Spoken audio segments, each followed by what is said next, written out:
Have you ever noticed something about the most powerful people throughout history? They are rarely the loudest in the room. They do not constantly seek attention. In fact, they often seem to vanish right at the height of their influence. Kings remain cloaked behind thick palace walls, their faces glimpsed only on rare public appearances. Billionaires, despite their vast wealth and influence, often speak only when absolutely necessary, at a summit, in a carefully crafted letter, or through silence that says more than words ever could. Even great spiritual leaders and revolutionaries have been known to retreat into seclusion at key moments, allowing their mystique to grow in their absence. This isn't a coincidence. It isn't due to arrogance. And it isn't simply mystery for the sake of being mysterious. It's strategy, a deliberate, calculated use of silence, distance, and scarcity to control perception. Now, imagine this. Every time you make yourself too accessible, too easy to reach, too constantly visible, you quietly surrender a piece of your power. You don't feel it at first. You might think you're being helpful, present, involved, but beneath the surface, something subtle is happening. You're becoming common, predictable. And in the human psyche, what is common begins to lose value. It begins to feel disposable. In this video, we'll explore the hidden power behind being unseen. We'll dig into why intentional silence, controlled distance, and strategic absence create more influence than any speech, appearance, or constant availability ever could. F. From Machiavelli's brutal realism to Lao Tzu's quiet wisdom, from modern psychology to ancient military strategy, we'll uncover why the shadows often hold more power than the spotlight. Let's begin with Niccolò Machiavelli, the ruthless political philosopher whose writings in The Prince still echo through modern corridors of power. He famously wrote, "A man who is esteemed is not easily conspired against." But how does one cultivate esteem? It doesn't come from being available to everyone. It doesn't come from being constantly seen, heard, and reached. Esteem, in Machiavelli's mind, comes from distance, specifically from being just beyond the reach of the crowd, just mysterious enough to be respected, just rare enough to be revered. He warned rulers not to make themselves overly familiar, because with familiarity comes predictability. With predictability comes weakness. When people think they've figured you out, when they can access you anytime, hear your thoughts at every moment, or see you at every event, you lose the upper hand. You become ordinary. And as Machiavelli reminds us, the ordinary ruler is the easiest one to betray. But this wisdom didn't begin with Machiavelli. Thousands of years earlier, Lao Tzu, one of the founding figures of Taoist philosophy, wrote in the Tao Te Ching, "The sage stays behind, thus he is ahead." His teachings weren't about domination or assertiveness. They were about stillness, restraint, and influence that doesn't advertise itself. In his philosophy, the strongest force is often invisible. The greatest leader doesn't shout. They guide through presence without needing to be present. They influence without being obvious. Their power is in their absence, not their appearance. Think about the paradox here. The less you're seen, the more you're remembered. The less you speak, the more weight your words carry when you finally do. The more you hold back, the more people lean in. Stillness builds tension. Absence creates intrigue. And in that tension lies control. Modern psychology supports this ancient wisdom. Dr. Robert Cialdini, in his seminal book Influence, introduced what he called the scarcity principle. It's simple but powerful. Humans assign more value to things that are rare, hard to access, or disappearing.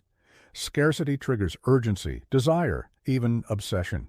When something is always available, always in sight, it fades into the background. But when it's limited, when it's rare, we start chasing it. We assign meaning to it. We elevate it in our minds. Now apply that to people. Think about the person in your life who always says yes, who's always available, always responding, always present. At first, you appreciate it. But over time, you stop noticing it. You take them for granted. You begin to assume their presence is permanent, expected, even owed to you. But what about the person who doesn't show up to every event, the one who makes you wait before replying, the one whose words are infrequent but deliberate? Their presence feels like a moment. Their response feels like a reward. This dynamic plays out everywhere, in friendships, in leadership, in dating, in business. People don't chase what they already have. They chase what they fear losing. They respect what they can't easily reach. They value what feels exclusive. And so the road to respect and influence is not paved with constant exposure. It's carved through discipline, the discipline to hold back, to remain silent when others speak, to walk away when others cling. Power grows in your ability to choose when you appear, not just how. Respect begins in your absence. Your presence should feel like a rare currency, spent only when it will yield the highest return. Let's step back into history. In the 17th century, King Louis XV of France, known as the Sun King, mastered this like few others. He made his court orbit around him. His image was everywhere, but he himself was not. His personal presence was carefully managed. Audiences with him were rare and precious. His silence made his words sacred. His distance made his favor a treasure. Nobles obsessed over small gestures and brief glances. He became larger than life because he chose to be seen less, not more. Even in war, this principle holds. The Mongol general Subutai, one of Genghis Khan's greatest military minds, was known for vanishing. Entire armies would disappear into the steppe. Then suddenly they would reappear with overwhelming force in an unexpected place. What terrified enemies wasn't just the Mongol strength, it was the mystery, the silence, the not knowing. Subutai didn't just win wars, he built legend. His absence was part of his weaponry. People feared what they couldn't see. Now contrast that with Napoleon Bonaparte. After his exile to Elba, he made a dramatic return, but it was too soon. The people hadn't forgotten his flaws.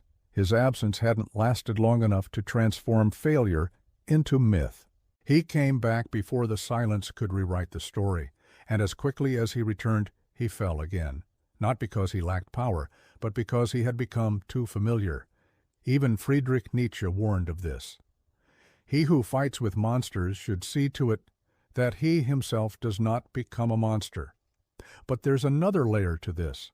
Too much exposure, even to greatness, diminishes its power. The more you see something, even something extraordinary, the more ordinary it becomes. Even the gods must retreat to remain divine. Think about the artist who releases one breathtaking album and then disappears, the lover who doesn't text all the time, the leader who pauses, who doesn't speak unless it truly matters. In all these cases, it's the absence that creates desire, the silence that builds tension, the space between appearances that sharpens interest. Studies have confirmed this. People find others more attractive when they are slightly less available. Not so distant that they seem indifferent, but just distant enough to create uncertainty.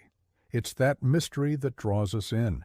It's the unanswered question that lingers in the mind. Even in nature, this is understood. The alpha wolf doesn't bark constantly. It doesn't need to. Its authority is not in its noise. It's in its timing. It appears when needed, disrupts when necessary, and then recedes. That restraint, that silence, makes others fall in line. It's not aggression, it's presence. It's knowing when to move and when not to. In ancient Japan, the samurai embraced Yugen, a concept of subtle, profound grace. A great warrior didn't show off. He didn't flaunt his strength. He let silence speak for him. He let his presence grow in the imagination. In that world, too much noise was dangerous. But quiet was sacred. Quiet made him a legend. Fast forward to today.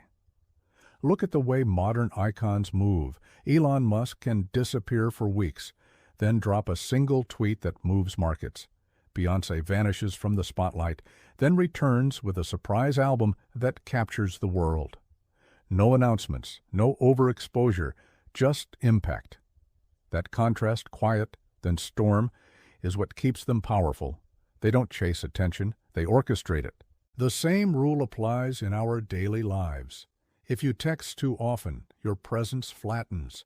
If you're always available, your value feels automatic. But if you hold back, if you create some friction, some distance, something changes. Interest intensifies. Longing grows in the silence between messages. You become someone to reach for, not someone who is always there. That's not manipulation, it's nature. Absence, when used with intention, is not cruelty. It's clarity. It's not rejection. It's self-worth. You're not cutting people off. You're creating space for your presence to mean something again. You're not pushing them away. You're letting them come to you. That's not arrogance. That's gravity. So how do you apply this in your life? You start by reclaiming your time. You begin by saying no without apology. Let a few texts go unanswered. Skip the gathering once in a while. Don't explain your every move. Allow your absence to create presence. Let people notice when you're not around. Let them feel the weight of that silence, that discomfort they feel. That's your power rising. Because when you finally do show up, your presence lands differently. It's not just seen, it's felt. You're not just a face in the crowd. You're an event. You become the one people wonder about, the one they look for, the one they wait for. That's the art of strategic absence. That's the power of being just out of reach. Power doesn't shout. It doesn't chase. It waits. It pulls. It appears only when it's ready. And when it does, the world pays attention. So don't just show up. Arrive. And when you do, make it unforgettable. This is beyond the surface. If this spoke to you, take a moment to reflect. Maybe even pull back. Let the world feel your silence and watch how your presence starts to grow.